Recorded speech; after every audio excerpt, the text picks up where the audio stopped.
the network for the AV industry. What are you listening to? This is AV. This is AVNation. This is AVNation. This is AVWeek, episode 154, recorded Friday, August 1st, 2014. Change is scary. Ready. AVWeek. Performing scan. Week. Online. This is AVWeek. AVWeek.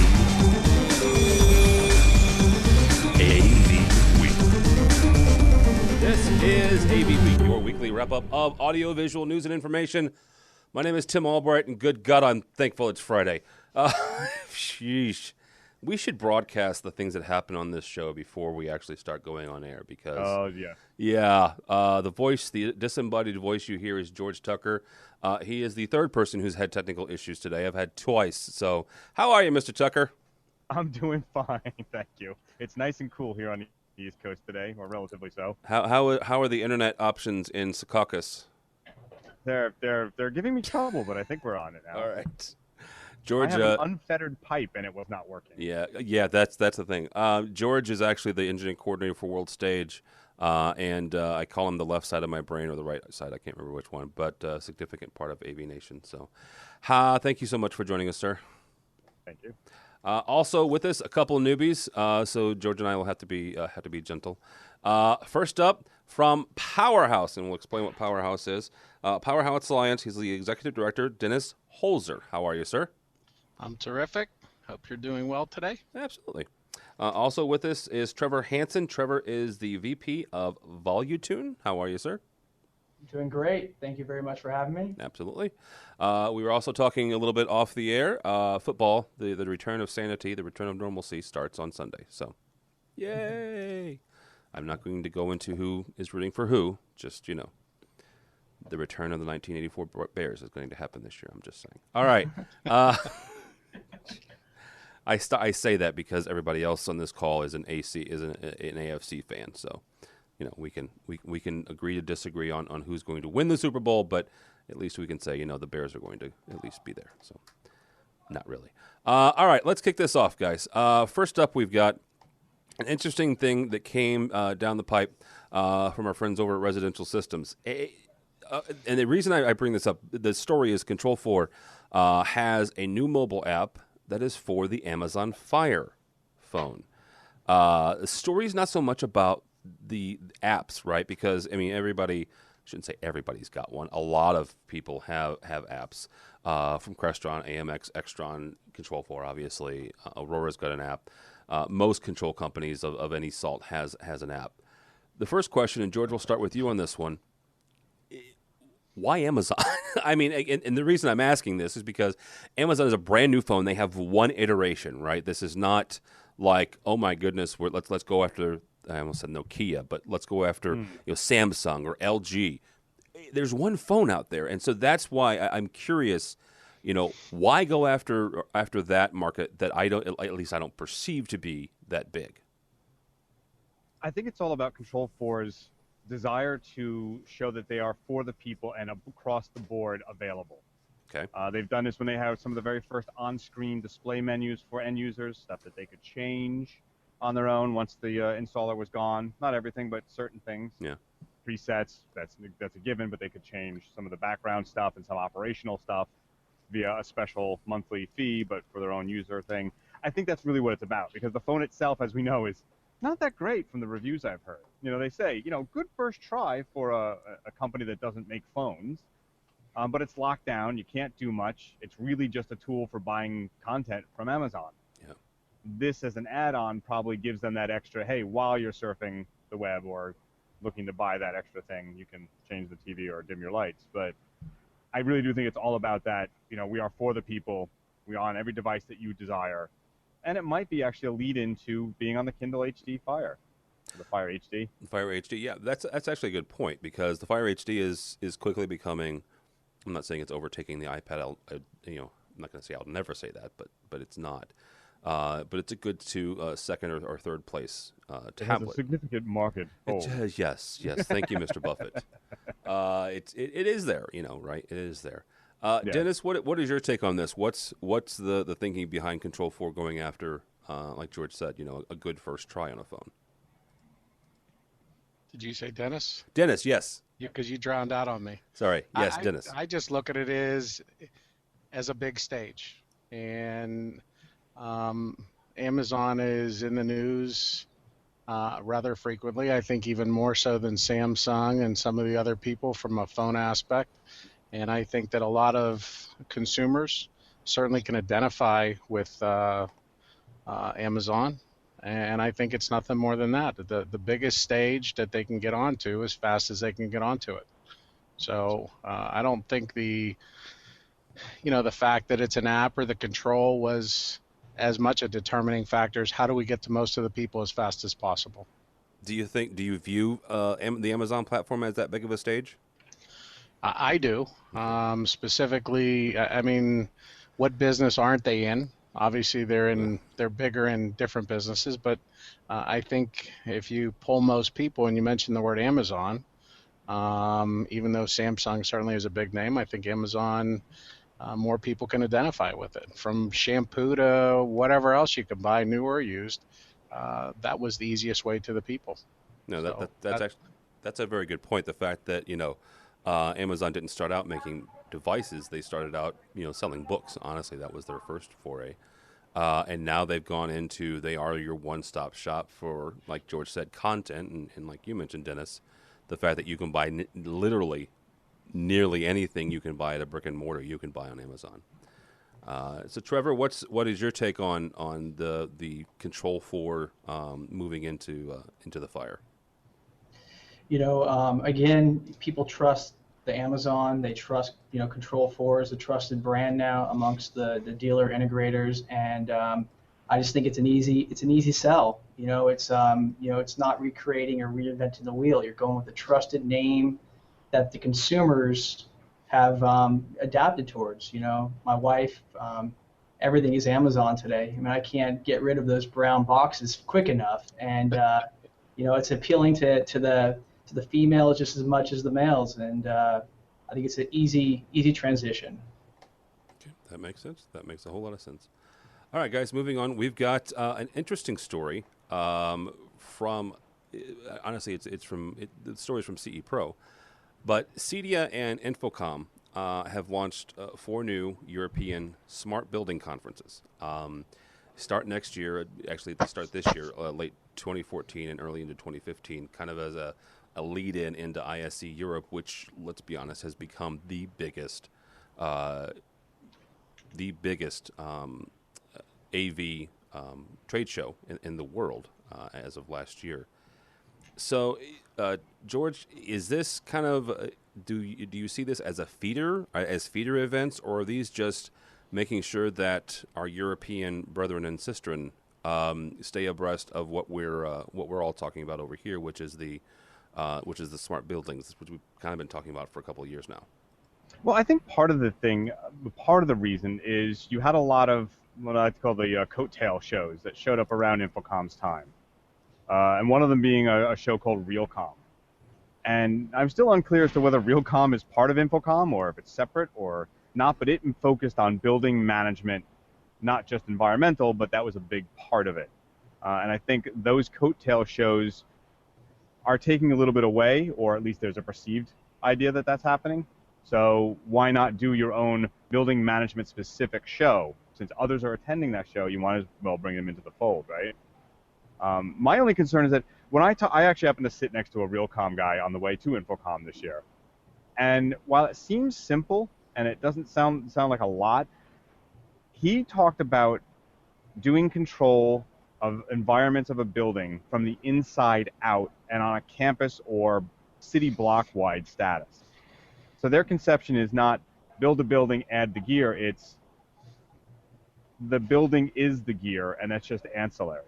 And I know it doesn't sound like a lot of a difference, but they're really looking at the total environment, not just floor by floor. So when they're starting to build or invest in new stuff in this Realcomm smart building management systems, they're really looking at an entire infrastructure, as opposed to what we've been looking at so often when I talk to guys, is a install by install basis. So it would be interesting to see how Infocom and CEDIA deal with that sort of perceptual difference in how they display and bring people in. Trevor, from you guys' standpoint, how do you guys not market to, but get into like George said, the entire building management, and not just building management, but the entire building infrastructure, where whether you're selling amplifiers or you're selling speakers or you're selling displays, from the top down, you have to have that stuff integrated as quickly as possible. So is this something where you get in with the consultants early, or do events like this help folks like you and your company get in on the ground floor, no pun intended, on whole building management? We're actually a distributor, so we attend quite a few trade shows, as many as we can, and the big thing that we're trying to accomplish is bringing these dealers in, and we train on them all the time. We host individual training sessions by category, by brand, and it's all overlapping today. It's not just one segment of the business. It's all coming together. So we're big on training and really educating our dealers on how to go after these new verticals. And how do you train? I mean, like, what is okay? So let's say I'm a dealer. I'm not. I'm an independent programmer and a consultant. But let's say that you're talking to a dealer. What are you telling them to get in there? We're not telling them just to go after their AV resi world anymore, but to think outside the box and think about the many possibilities they can take their trade and go into new verticals. These guys in the past, it's always been, I'm an AV guy, I'm going to stay in my comfort zone. I'm a security guy, I'm going to stay in my comfort zone. And that business has changed. It's not like that today. They have to be the MacGyver. They have to be able to offer the complete package. And what we've prided ourselves on is really taking these guys and training them, that aren't comfortable in going after these new markets, and giving them the tools, giving them the confidence to go out there and actually pitch this bid and back them up at the same time. So. Okay. Dennis, same kind of question to you, because Powerhouse is a distributor alliance, so you've got several different distributors. Do you deal with the distributors and to get the information back down the pipeline, or do you deal directly with the not the end user, but the end dealer, I guess? I deal much more so with the vendor. Okay.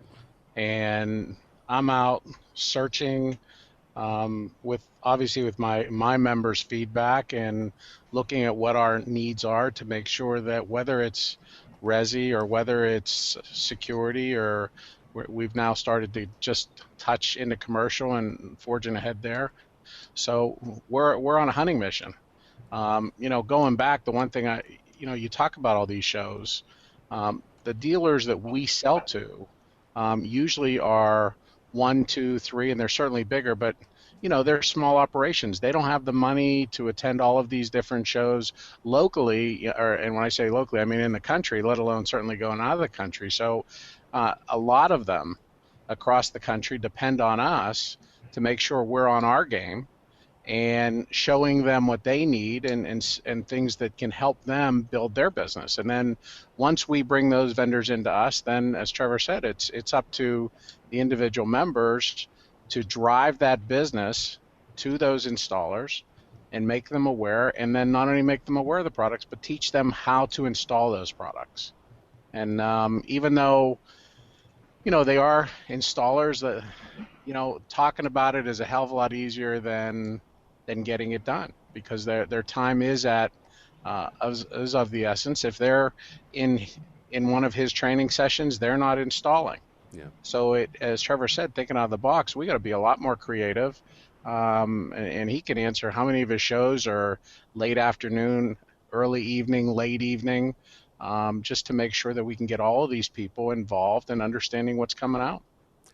What sort of pushback have you gotten from, Trevor mentioned the security company or the company that does traditionally residential. What sort of pushback have you gotten from these people that have said, you know what, I've been doing this for 10 years. I've been doing this for 20 years, and this is my dad's company, and he did it for 40 years. What sort of pushback have you gotten from them? The biggest pushback is change. Yeah. This is the way we've always done it. And we're coming off a national sales meeting where we had all of our vendors and our members together. And I don't know that you can go back and say this business is similar in the last year. You certainly can't say it's similar to what happened 5 years ago. It changes every day, and literally every day now. And vendors come and go. We need to be consistent. We need to keep offering we need to be on the front of the train. That's the easy way out. And the pushback is, well, this is the way I've done it. I've been successful. Why should I change? And in our own meeting, I even said, I didn't say, the member said, we need to change now while the going's good on this. Let's get better on the things that we're not good on so that when it does get there, we're prepared. And so that was going to be my next question is, how do you then not push back on them, because they're your members, but how do you explain to them, look, I understand that change is scary, but it's also necessary, right? There was a wonderful post, and I apologize, I don't remember who did it. It's been a couple of years ago, but it was about the digital transition. And it was an engineer who likened the transition between analog and digital to the difference between a carburetor and fuel injection, right? That happened in the 1980s. And the gentleman's post said, look, my dad worked on cars for 20, 25 years. And during the 1980s, carburetors started going away and fuel injection came about. And he had a choice. He either could just work on carburetors and just work on the older cars, or he could go back to school, learn how to use how to work on a fuel injection system, and go with the times. And that I thought it was a really great analogy. So, all right, gentlemen. Next story up for your consideration. California has gotten some interesting lighting standards. They're taking effect July 1, so about a month or so ago. And Jason Nada, CEO of Commercial Integrator, wrote, actually Jason's from CE Pro, but this is in Commercial Integrator, writes a piece and talks about some of the opportunities, that he calls them, for not only just the Pro AV, but also for residential. Trevor, we'll start with you on this because you're the direct distributor for this. How you guys take laws like this, and the state of Illinois has them. That's where I live. Then you also have the federal law, which is getting rid of incandescent lighting and this, that, and the other. How do you guys take advantage? And I hesitate using that word because it almost sounds like we're trying to benefit from from changing in laws. But here's the thing. Here's the reality. You've got laws and that you have to buckle your seatbelt or what have you. So this is another existing law.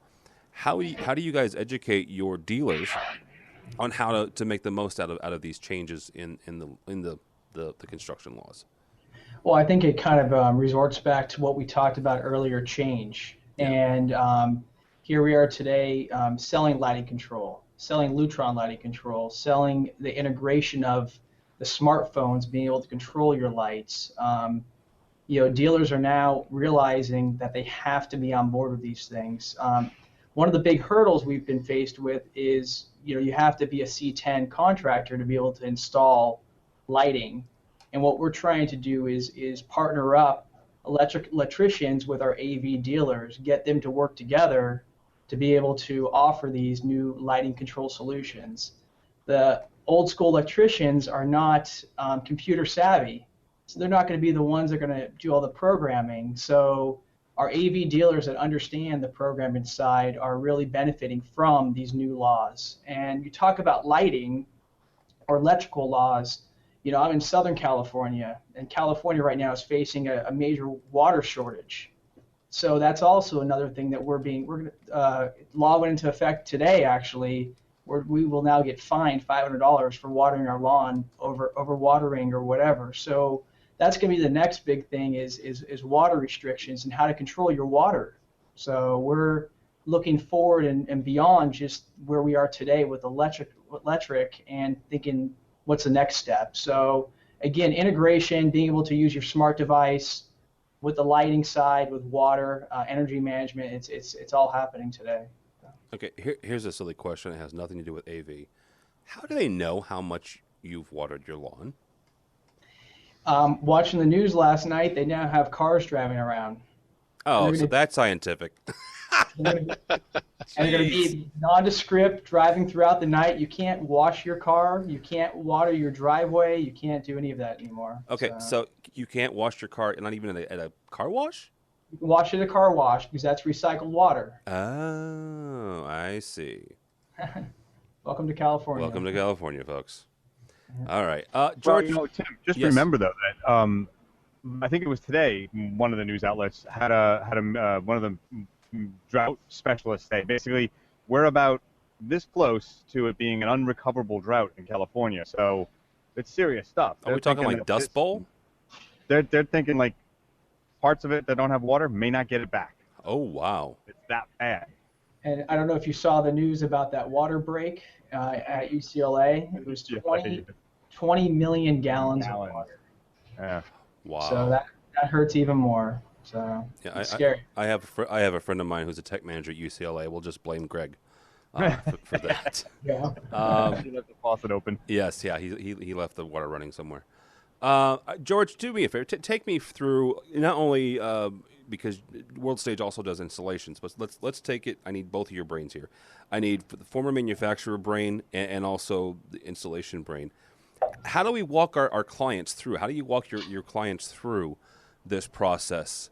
Is this a proactive call? Say, hey, by the way, in case you didn't know, there's new laws or something like that, or is it one of those more reactive things where you wait for them to say, hey, I need to upgrade here?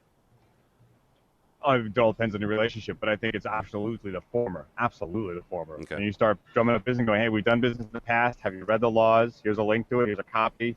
Here's our business synopsis of what that means to installations like the ones we've done in the past, your installation. And here's what we can do to help alleviate that and make it better. Call us for a quote. We'll talk about it. Yeah. That kind of stuff.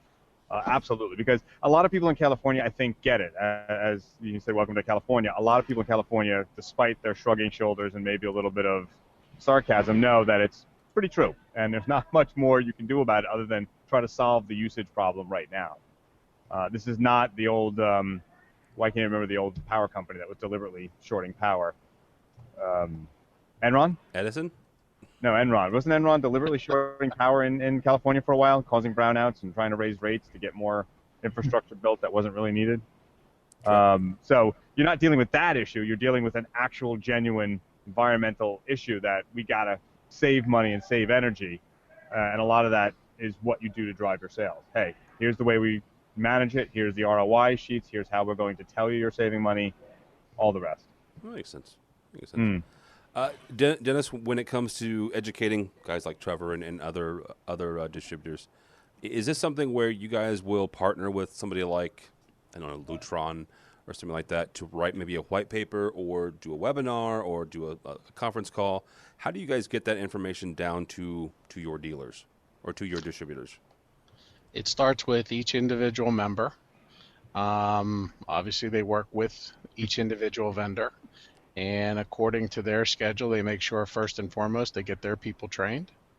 And then from there, they turn around and look at driving the business, which starts with bringing their customers in and training them.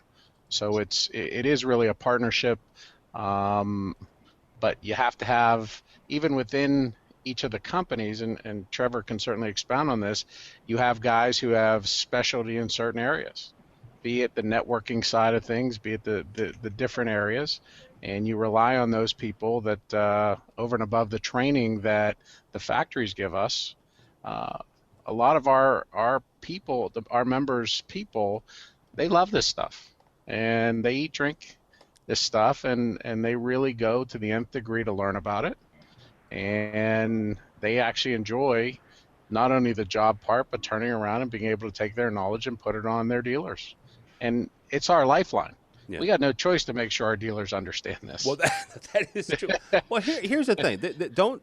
I wouldn't be too flip about that, because you know what? And I'm not going to name any names, but there are some distributors who Honestly, couldn't care less. You're one of 10,000 vendors. You're one of 10,000 integrators to them, and you know what? If you're not going to buy a flat panel from there, you're going to buy them from somebody else. And there are some that kind of have the attitude of they're almost kind of like a big box store, right? You go to them because you need a display or you need a mount or whatever, and so educating you is not on their top priority. Let's just put it that way.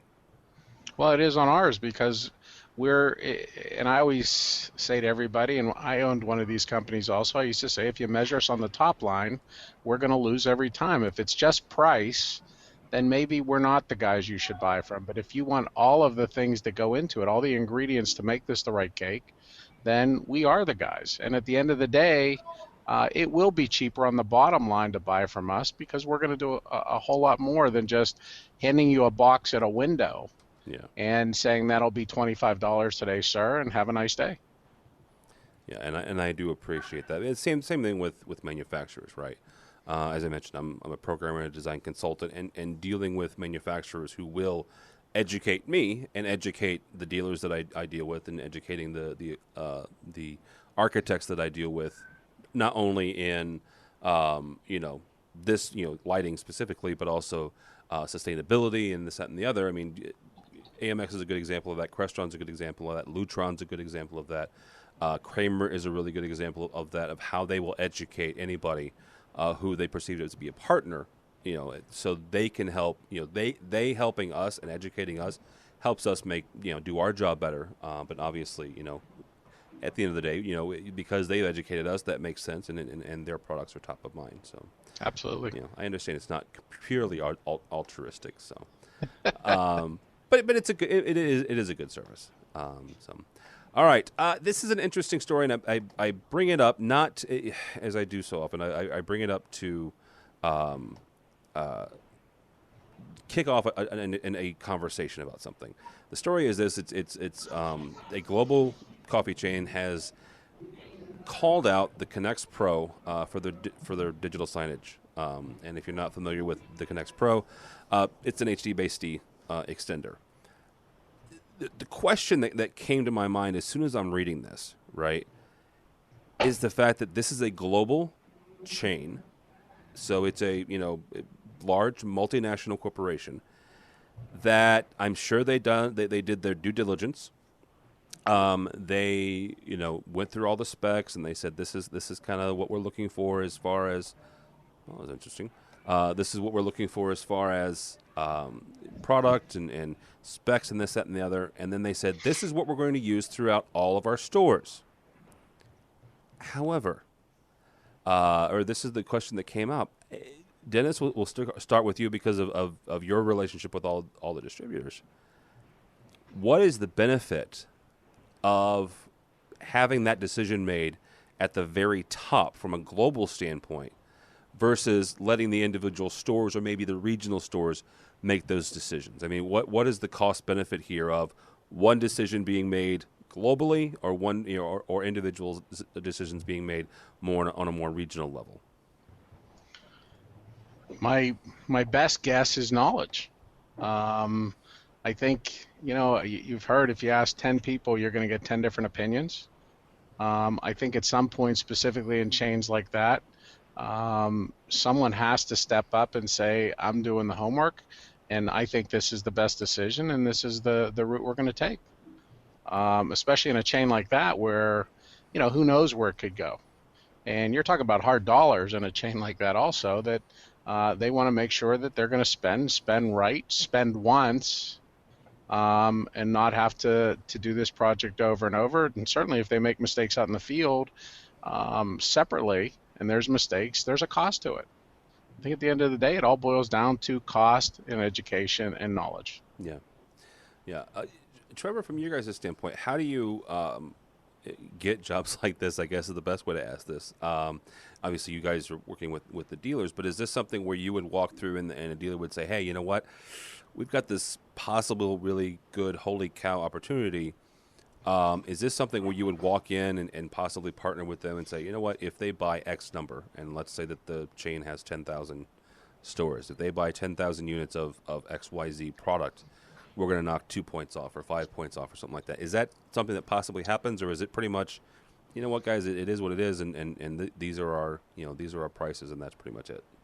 No, you always have to work with the project manager, the dealer, the integrator, the manufacturer. Everyone's involved. And going back to Dennis's thing, I agree with Dennis's comment. I also want to chime in on, if there is an issue, they're familiar with the product, so they know how to troubleshoot it. I recommend our customers try to use the same product over and over again. Don't try to learn on the job site. And when they're familiar with a product, with a brand, they're going to be able to walk into an end user's house and show that they are the professionals. They know what they're doing. But going back to your question, Tim, whenever there is a large project, a large bid, it is easier to go with the key manufacturer, because you have buying power, you have negotiating power, you have the manufacturer's help to come on the job site if there is issues. You have a team of people helping you out. If you go individual brands, you're never going to get the support that's necessary. Okay, so take me through that, because I've asked this a couple different manufacturer reps that I know. You have a job like this, you have a sale like this, right? And not that I'm trying to be fair to everybody here, but let's say that you're in California, you're in Southern California. I'm sure there's a region. Let's say that it's Tucker Albright Switchers, right? And notice I put your name first. That'll guarantee the failure. You're not even going to comment on that.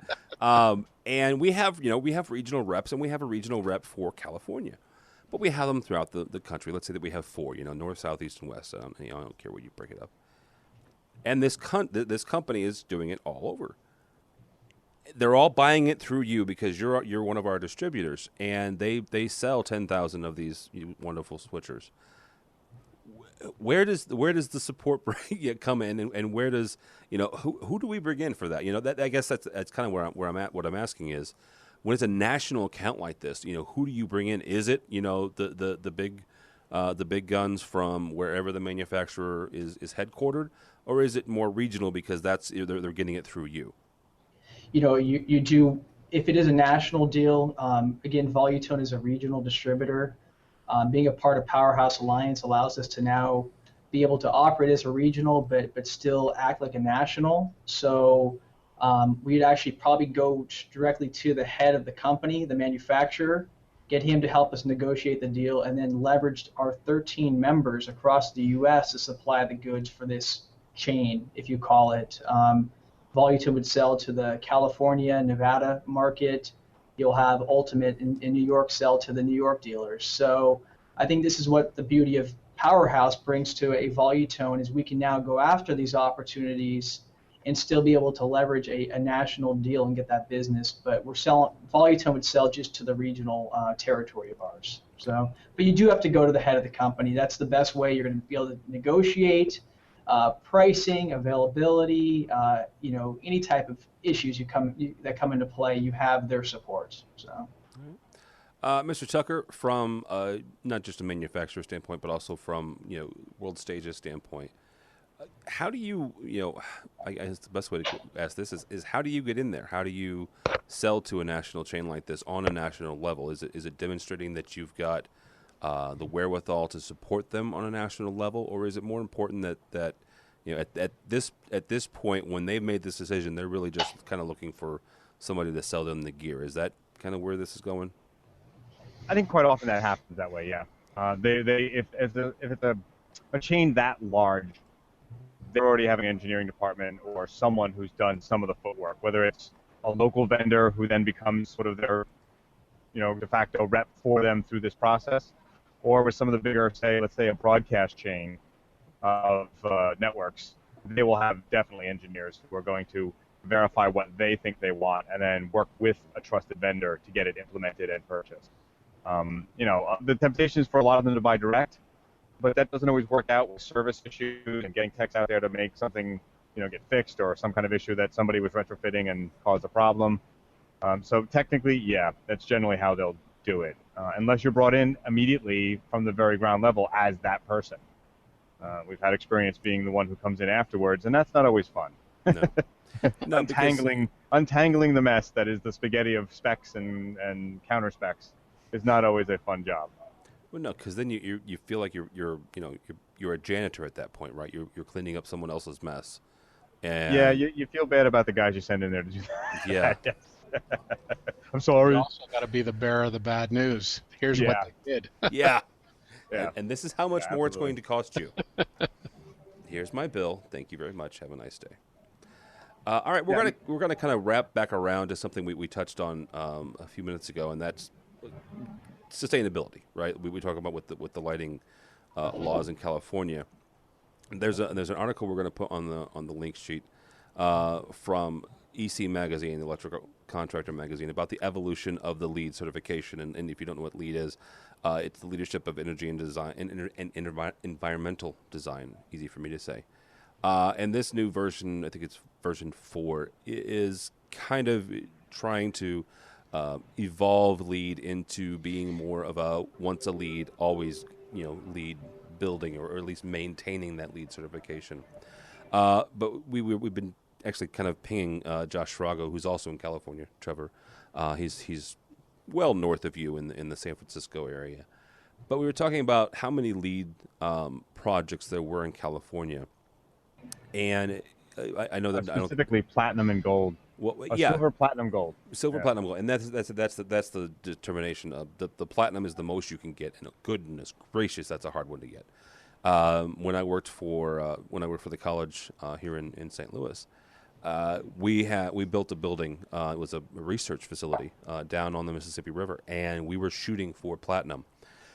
We got gold because good night, it was difficult. We had all sorts of thought. I mean, the building itself it's a nice building. It has all sorts of recapturing rainwater and gray water and black water. I didn't realize that water had so many colors to it.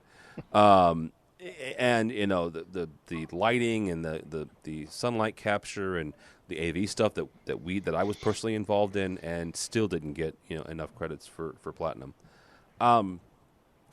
George, we'll kick it off with you on this. Is there, is LEED what we need to be going after, or is there something else or better maybe that not only AV people but the contractors in general should be shooting for to maintain sustainability?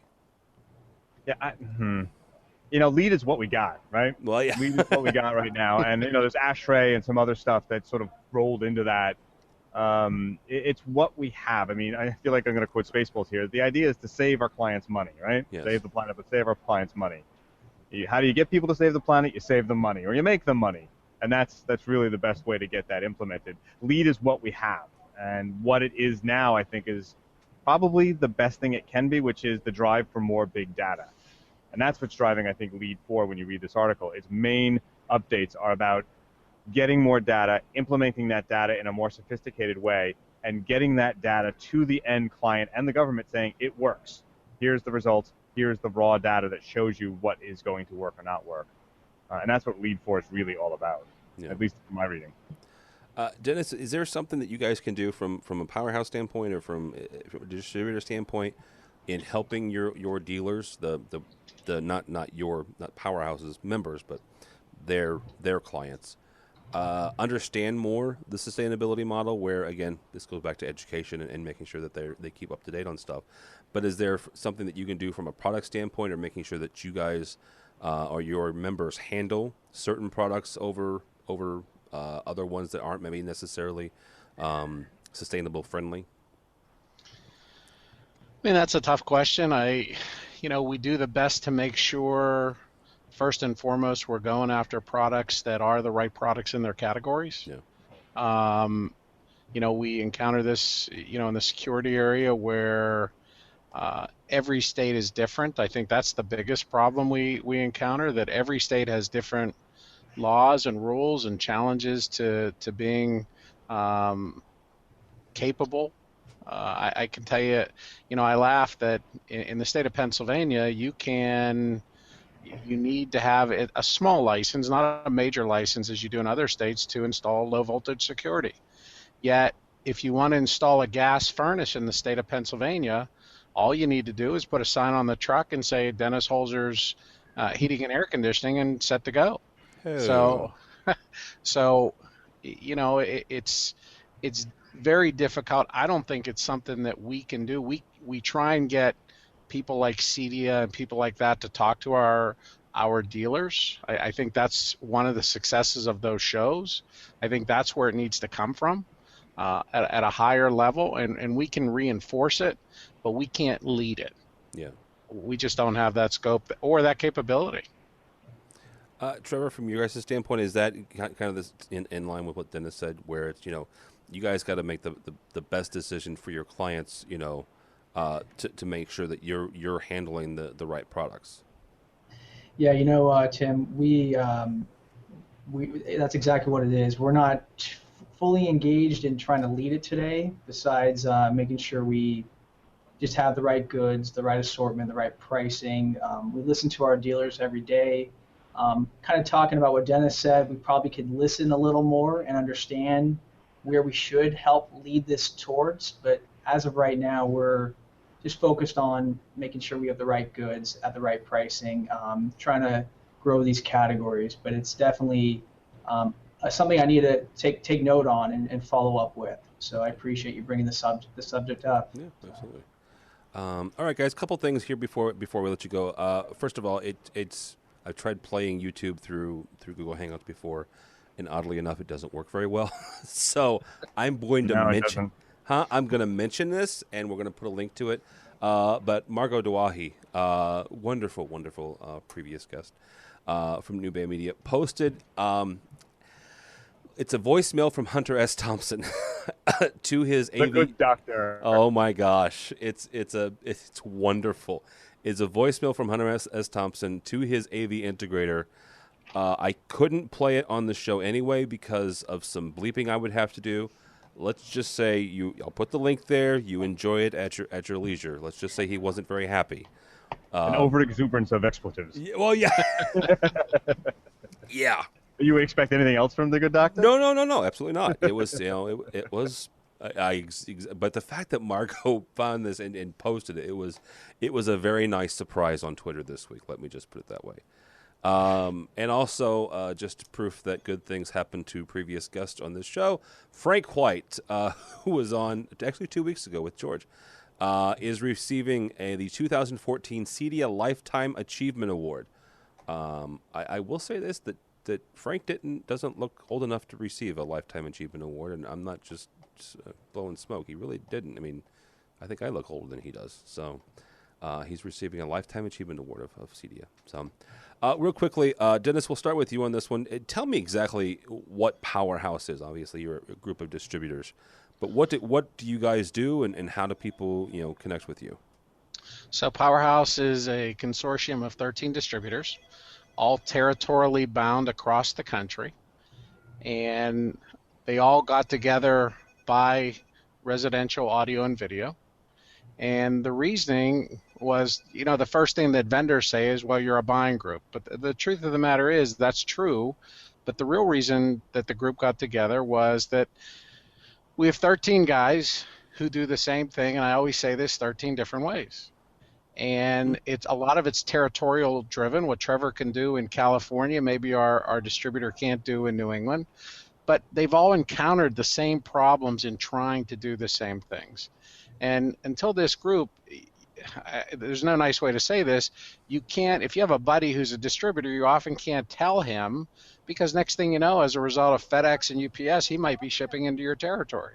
So this was put together so that owners and salespeople and everybody else at each individual company now have the ability to talk to like people in this business, doing the same thing they do and sharing information. And, we just had our national sales meeting, and it's the one thing I said and everybody realized in this meeting is the best consultants in the world were all sitting in one room. Everybody's encountered a problem that someone else has encountered. And what a better way is somebody's figured it out. Yeah. And from credit card, we've seen, and this was a big thing I said to Trevor, we're amazed that the credit card usage from integrators, where it was several years ago to the quantity it's used today, there's one example. And it's an example that if you don't watch your expense in that area, and you don't think about it much, but it's unbelievable how it mounts. And we had some members who and their integrators are doing as much as 70 or 80% on credit card. Oh. So it is mind-boggling. So, this is finally a time where 13 guys can sit in a room. We can expand on ideas. We can build on efficiencies and learn from one another. And without doing any more business, without doing anything differently, we can make our businesses better, more efficient, and more profitable. And Trevor, from your standpoint, Trevor is a member of Powerhouse. How does it work from your guys' end? Well, Dennis summed it up pretty good. Not only he mentioned quite a bit of stuff, we've also been able to negotiate the best pricing, the best programs. It's helped us develop new categories. Prior to Powerhouse, Volutone was really not a security distributor or wasn't a category amongst Volutone. Today, it's a very well-oiled machine for us.